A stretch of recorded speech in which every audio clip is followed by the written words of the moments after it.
এমনা, দেখ তো একটা খাবারের নতুন রেসিপি আমি ট্রাই করেছি, কি রকম হয়েছে। 1 মিনিট ধর তো। তুমি কি গো, দেখতে পাচ্ছ আমি ফোনে কথা বলছি আর তোমাকে এখনই এসে আমাকে ডিস্টার্ব করতে হবে? বাড়িতে থাকলে না তুমি ডিস্টার্ব করে আমার মাথাটা জাস্ট খারাপ করে দাও। যাও।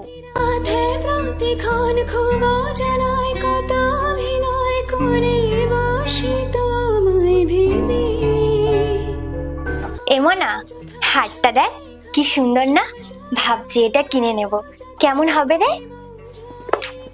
উফ মা, তোমার যেটা পছন্দ তুমি কিনে নাও না, আমার দেরি হয়ে যাচ্ছে, আমি আসছি।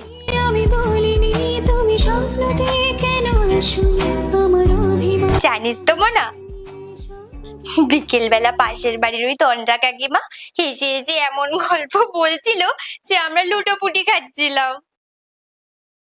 মা, তুমি প্লিজ একটু চুপ করো। তুমি আমাকে কি ভাবো বলো তো?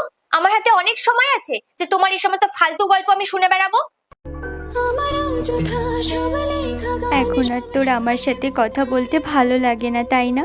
আর ছোটবেলায় আমার মুখ থেকে গল্প শোনার জন্য তুই কত জোর করতিস আমায়। ও মামা, তারপর বাকি গল্পটা বলো।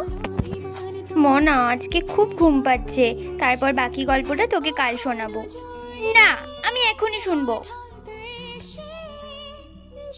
আচ্ছা শোন, এরপর রাজা মশাই রানীমাকে রাজপ্রাসাদে ফিরিয়ে আনলো।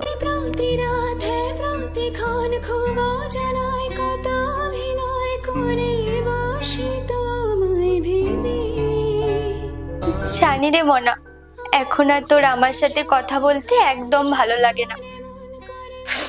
দেখবি একদিন আমি এমন ভাবেই ঘুমিয়ে পড়বো যে তোর আর আমার কথা একদমই শুনতে হবে না।